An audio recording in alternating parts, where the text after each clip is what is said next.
terakhir yang tidak kalah penting informasinya yaitu mengenai COVID-19 pada anak-anak akan dibawakan oleh Dr. Retno Asih, spesialis anak konsultan. Beliau adalah konsultan pulmonologi atau paru anak di Rumah Sakit Umum Dr. Sutomo, sekaligus beliau adalah dosen FK UNER. Silakan Dr. Retno Asih. Terima kasih Dr. Brahmana Askandar. Pada kesempatan siang hari ini saya akan menyampaikan terkait dengan topik COVID pada anak. Sebelumnya saya ucapkan terima kasih dahulu kepada siapa yang tertulis di slide saya ini. Saya sehari-hari bekerja di Rumah Sakit Dr. Sutomo. Saya sejak Maret sampai dengan sekarang masih merawat pasien COVID.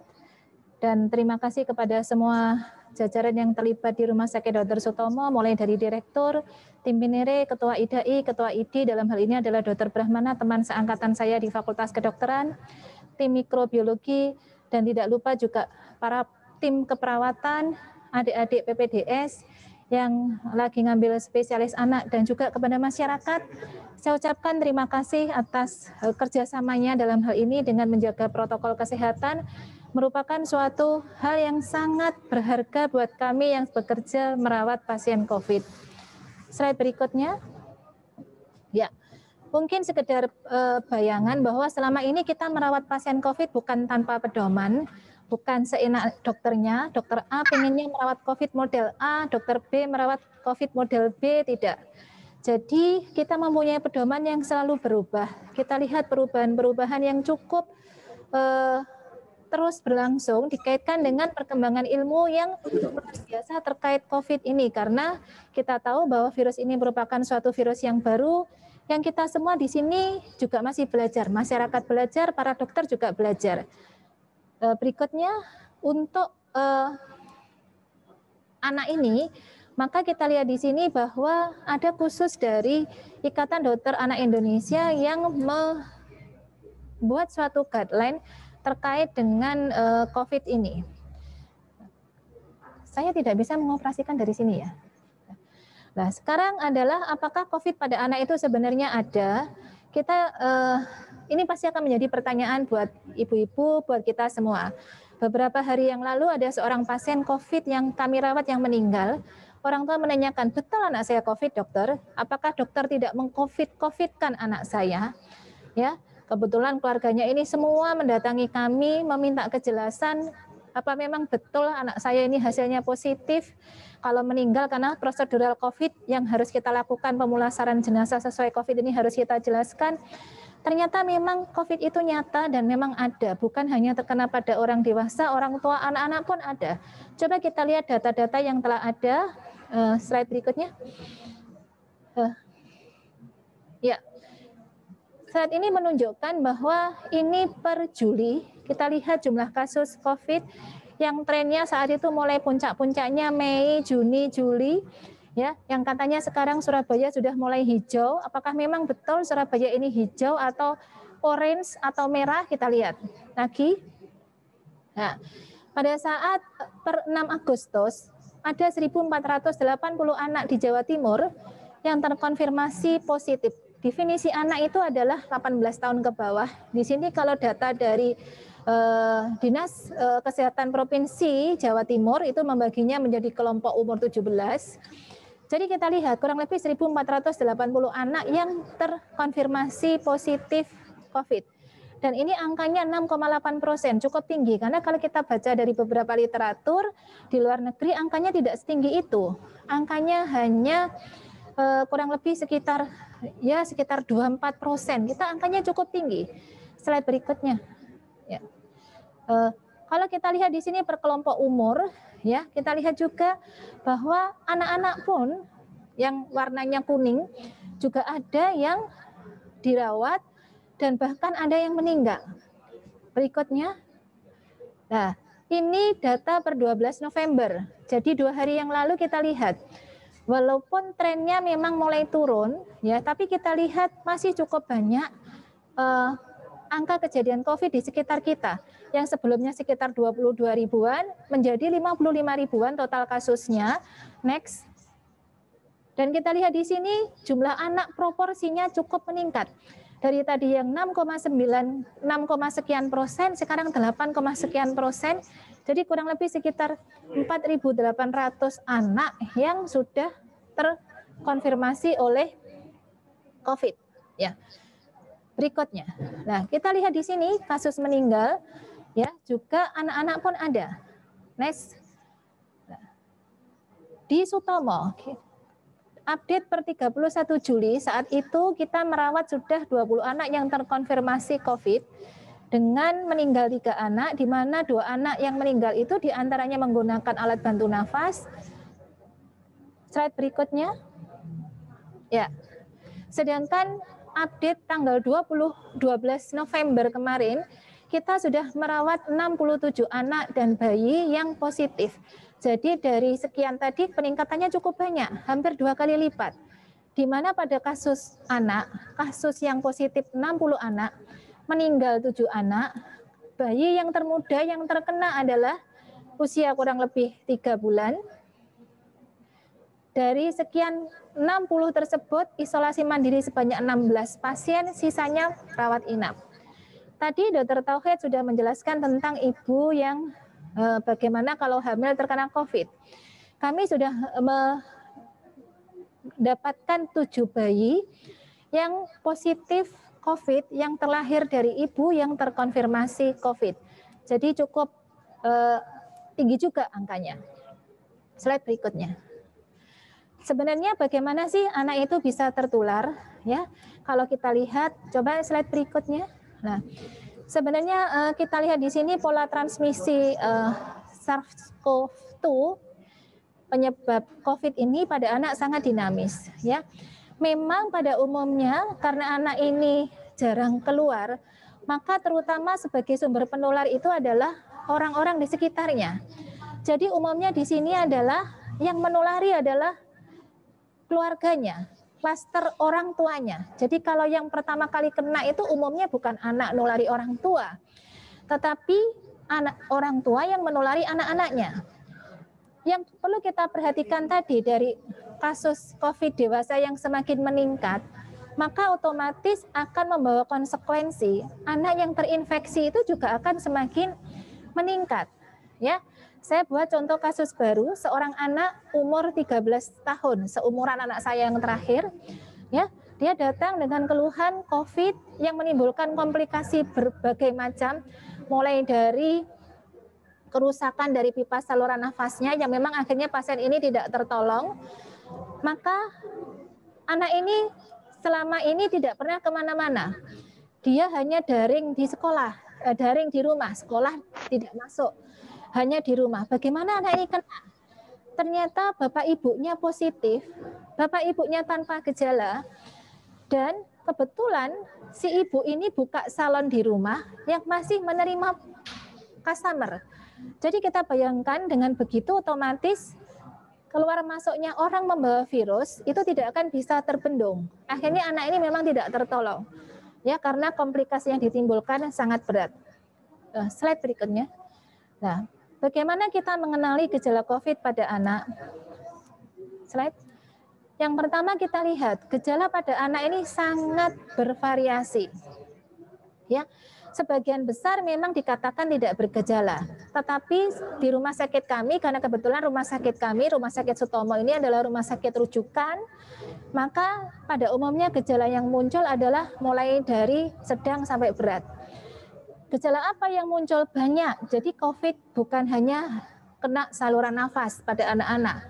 Ada beberapa pasien yang dengan keluhan diare, seperti diare pada umumnya. Ada pasien yang keluhannya dengan kejang, ya. Ada yang hanya batuk pilek ringan, ada yang sampai dengan pneumonia atau keradangan parenkim parunya. Ada yang sampai disertai dengan reaksi inflamasi yang berat disertai dengan proses keradangan di mana-mana di seluruh organ yang kita kenal namanya MISC ini. Ya, jadi begitu kena, kalau dia kondisinya tidak bagus, dia bisa menimbulkan berat. Memang luar biasa, Gusti Allah itu mengatur daya tahan tubuh anak. Kalau kita lihat memang sebagian besar lebih ringan karena terkait dengan imunitas anak yang belum sensitif untuk ditempeli oleh si virus penyebab COVID ini. Slide berikutnya.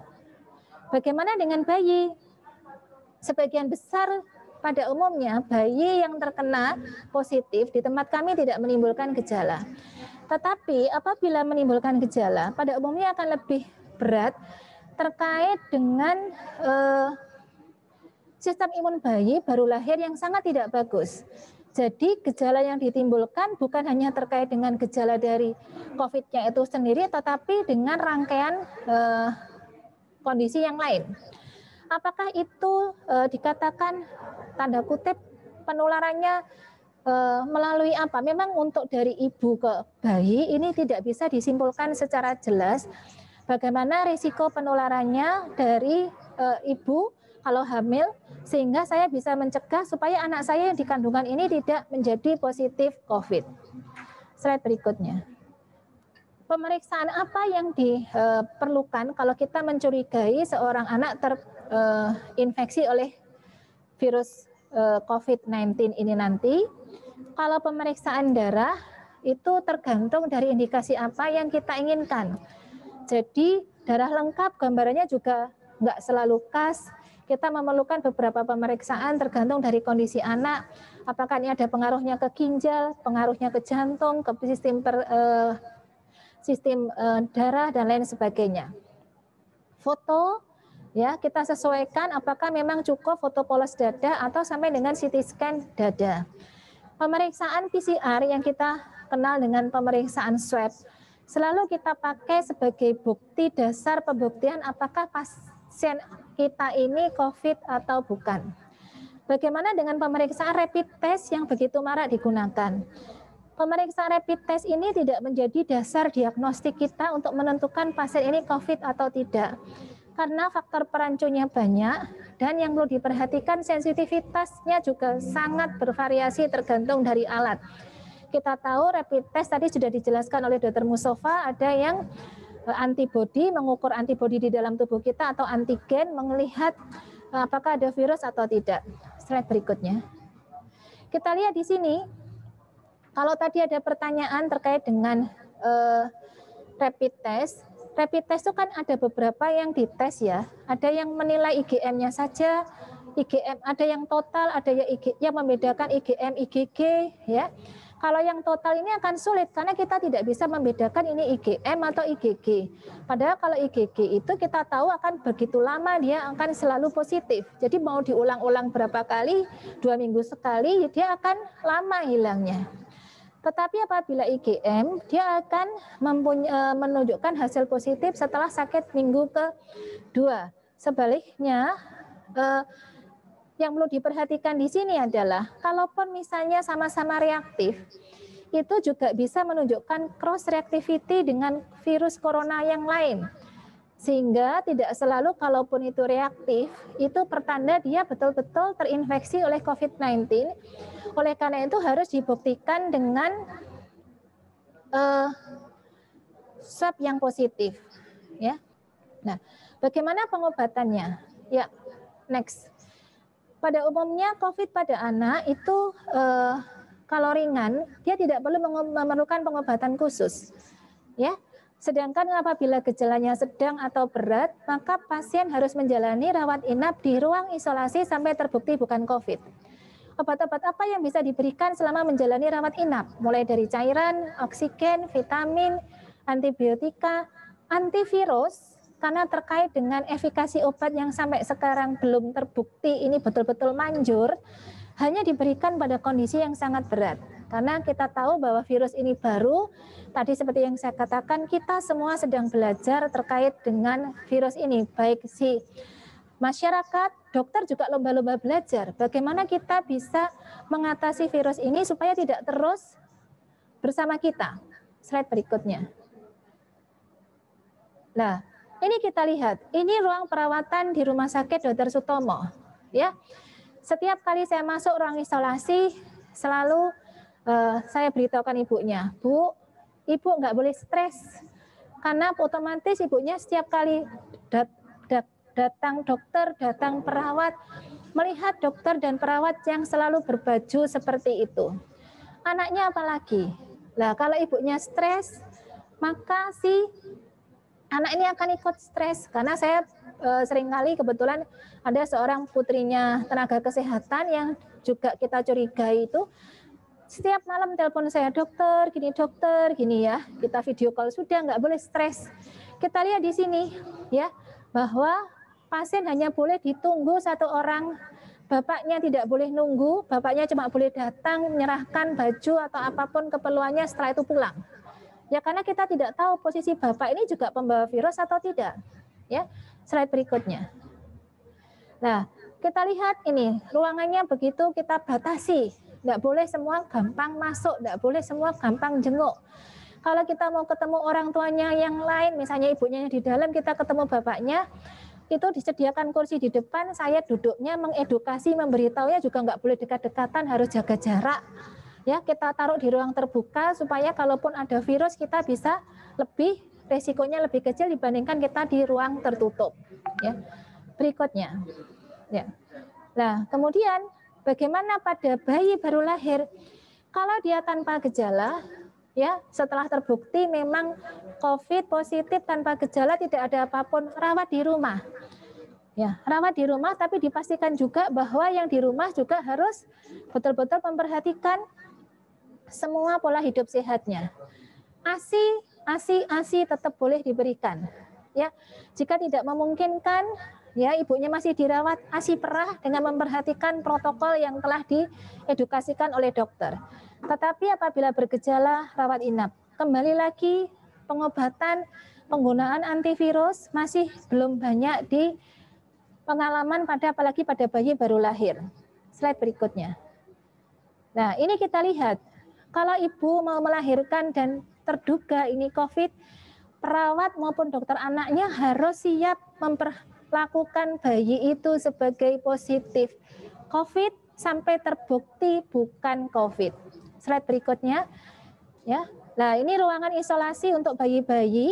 Maka yang terlahir dari ibu COVID-19 kita sendirikan, tadi sudah diberitahukan oleh Dr. Tauhid, ruang perawatan untuk COVID kita sendirikan dengan yang bukan COVID.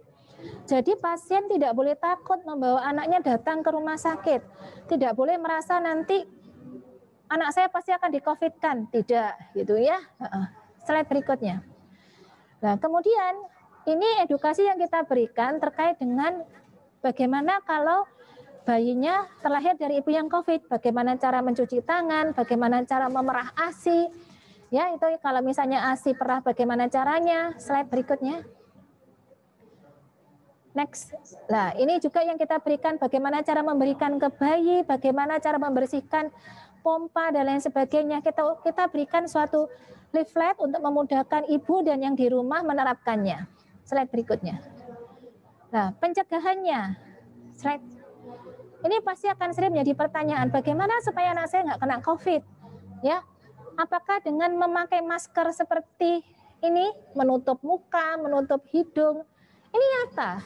Ya, hati-hati penggunaan masker pada anak-anak di bawah 2 tahun. Resiko dia akan menimbulkan sesak kalau orang tua lengah. Penggunaan ya face shield harus diperhatikan juga.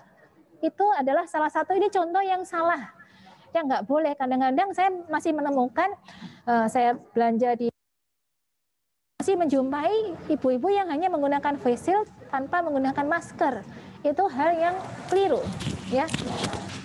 Slide berikutnya. Nah, ini yang kita harapkan, ya. Tetap di rumah, ya. Nggak usah bingung ke mall, ya. Nggak usah bingung ke Cimory, ya. Pasien batuk-batuk, saya tanya, ibu dari mana ini? Iya dok, neneknya minta ke Cimory, sudah bosan ini karena sudah sekian bulan pengen keluar. Ya, tunda, keinginan kita semua ingin segera COVID ini berakhir. Kalau kita tidak sabar, kita tidak bisa menunda, maka ini tidak akan pernah bisa hilang COVID itu. Kalau kebetulan ada yang sakit, tolong diterapkan etika batuk dengan betul. Ya, physical distancing-nya diperhatikan. Cuci tangannya diperhatikan, jangan lupa, jangan menunda imunisasi. Imunisasi apa? Apakah imunisasi terkait COVID? Kita tahu bersama anak-anak bukan sasaran untuk imunisasi COVID. Ya, maka imunisasi yang lain harus dilengkapi, jangan sampai tertunda. Kenapa? Karena ada beberapa vaksin yang kalaupun misalnya kita kena COVID, ya pemberatnya ini bisa kita cegah. Misalnya influenza, misalnya pneumokokus, DPT, campak, lah itu semua virus-virus yang juga bisa menimbulkan atau kuman yang bisa menimbulkan kerandangan paru. Jadi nggak boleh lagi menunda. Nah nanti dok, kalau mulai pembelajaran offline bagaimana? Nah ini yang harus kita perhatikan. Sampai sekarang IDAI maupun ID masih belum merekomendasikan pembelajaran offline.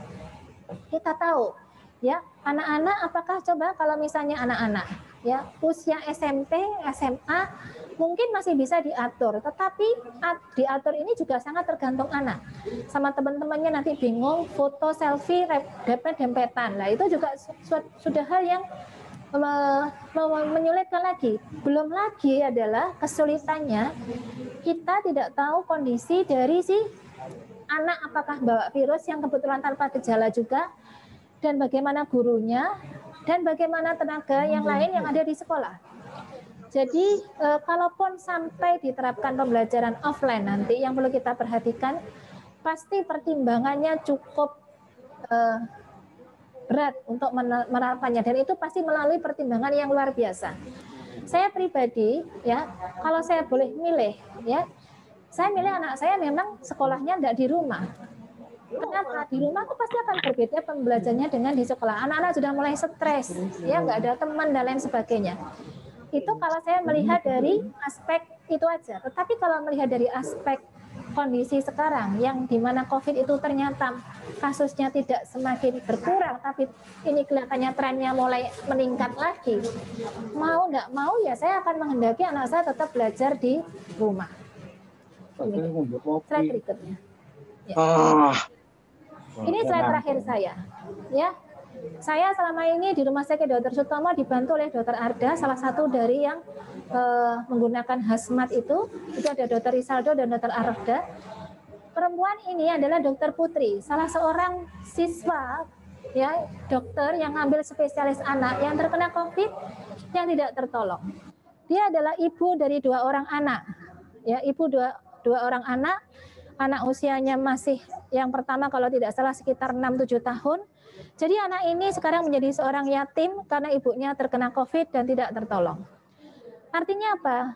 Bahwa kita sama-sama dari tenaga medis maupun masyarakat, kita masih terus berjuang. Bagaimana supaya nanti COVID ini segera hilang, baik berjuang secara doa dan berjuang secara ikhtiar dengan protokol kesehatan yang betul. Demikian Dr. Brahmana, terima kasih. Oke. Itu yang bisa saya sampaikan. Ya, terima kasih banyak Dr. Retno AC. Saya coba bacakan beberapa pertanyaan, termasuk dari pertanyaan untuk Dr. Tauhid tadi. Dr. Tauhid masih monitor ya di sini, Dr. Tauhid ya? Dr. Tauhid? Masih. Oke, saya masih mendengar suara Dr. Tauhid. Ada pertanyaan untuk Dr. Tauhid. Bagaimana perawatan COVID pada ibu hamil OTG trimester pertama? Kemudian bagaimana perawatan pasca COVID pada ibu hamil pasca COVID? Kemudian apakah boleh menyusui? Itu kira-kira yang saya rangkumkan pertanyaannya. Silakan Dr. Tauhid. Ya, terima kasih atas pertanyaannya. Kalau pada trimester 1 kita asumsikan yang paling penting di situ adalah USG trimester 1 ya. Kebutuhan yang lain itu belum terlalu signifikan di trimester 1. Jadi misalkan dia OTG, dia harus menjalani isolasi mandiri, maka rekomendasi kita selesaikan dulu isolasi mandiri itu, kemudian setelah begitu selesai isolasi mandirinya, dia dianjurkan untuk melakukan evaluasi USG di trimester 1. Tidak ada perawatan khusus untuk OTG pada ibu hamil, apalagi baru trimester 1. Kemudian yang perawatan COVID pasca salin ya, pasca salin sama, dia kita minta untuk menyelesaikan dulu isolasinya, apakah dia tidak tahu ya, dia termasuk gejala asimptomatis, ringan, sedang atau berat, karena tidak ada sesuatu hal yang khusus pada pasca salin ya. Kecuali misalkan kita memonitor ukuran rahimnya, kemudian memonitor lokeanya, Itu hal-hal yang bisa dilakukan secara mandiri dalam isolasi mandiri. Kemudian mengenai menyusui itu adalah sebuah opsional ya. Sebuah opsional tadi disampaikan oleh Dr. Retno tidak ada kontraindikasi untuk menyusui. Apakah itu dengan ASI perah dengan tadi itu langkah-langkah yang disampaikan oleh Dr. Retno diberikan ASI perah, atau kalau dia mau menyusui secara langsung dia informed consent. Yang pertama dia informed consent, kita jelaskan ada resiko penularan, tapi tetap resiko penularan yang dimaksud itu adalah droplet. Nah, setelah dia informed consent, tahu resikonya, dia kemudian memutuskan untuk menyusui, maka kita kasih APD yang sesuai. Misalkan dengan masker yang tidak tembus. Kemudian bisa ditambahkan dengan face shield dan sebagainya, menggunakan sarung tangan, menggunakan gaun barangkali, dia kemudian menyusui, tapi dengan informed consent. Itu yang bisa saya sampaikan. Jadi tidak ada kontraindikasi untuk menyusui dalam pengertian bahwa tidak didapatkan virus COVID dalam ASI. Jadi tidak ada kontraindikasi. Terima kasih Pak Brahmana. Oke, terima kasih. Itu yang perlu dicatat.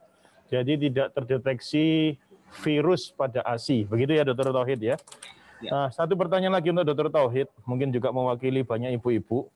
Apakah kalau ibu hamil dengan positif COVID, melahirkannya harus dengan operasi sesar? Oh, tidak Pak Brahmana.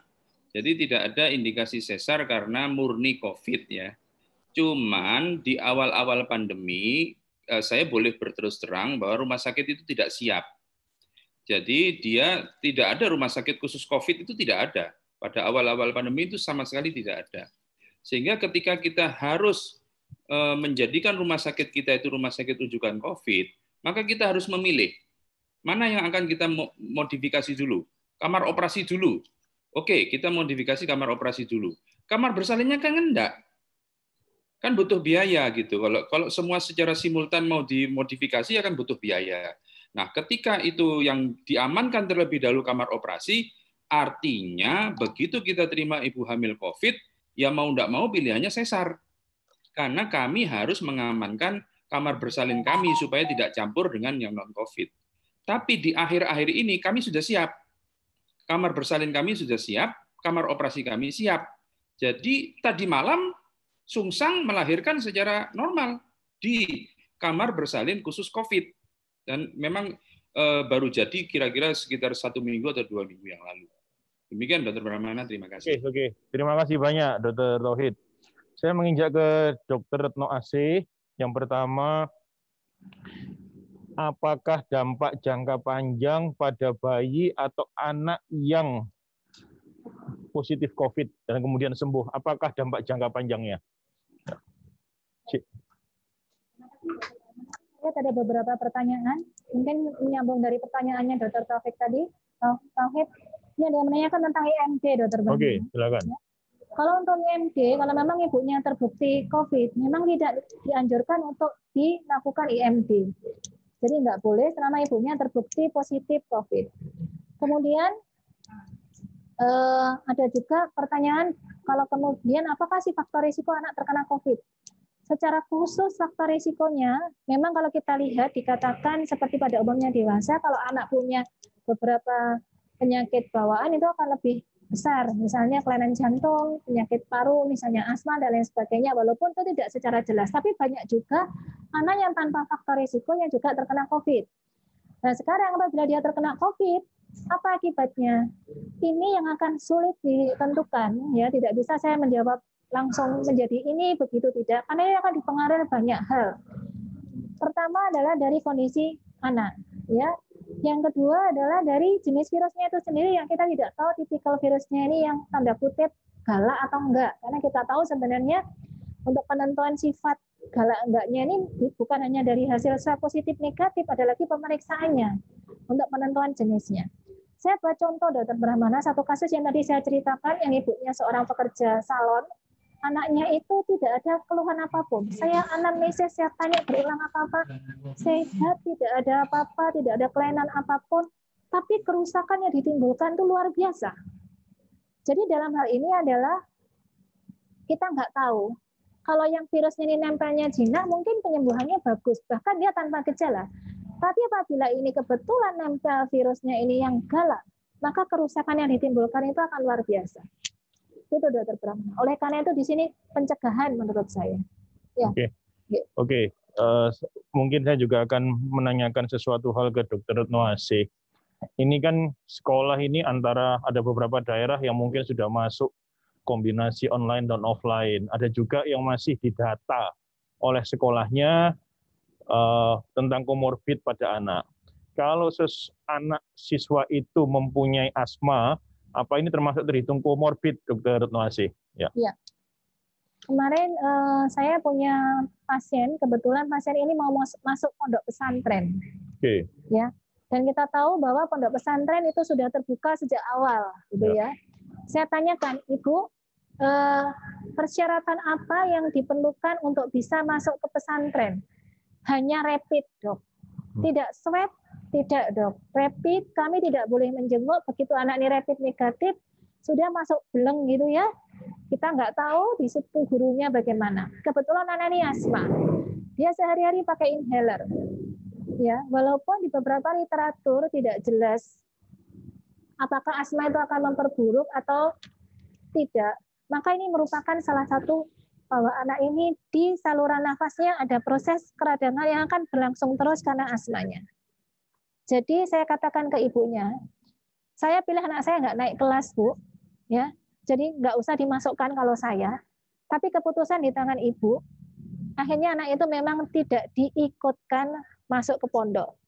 Dan ternyata pihak pondok juga memfasilitasi dengan daring khusus pada anak-anak yang mempunyai masalah terkait dengan kesehatannya. Oke, jadi kalau saya boleh, apakah boleh saya ambil kesimpulan bahwa pada penyakit asma, sebetulnya kondisi paru-parunya tanpa COVID saja sudah cenderung atau mudah inflamasi atau terjadi peradangan.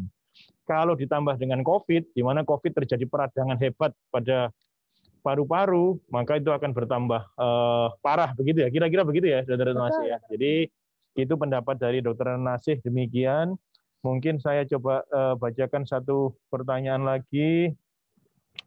Kira-kira kalau anak itu positif COVID, sampai agak misalnya harus masuk rumah sakit, ada pneumonia, itu ada dampak jangka panjangnya enggak, Dokter Nasih?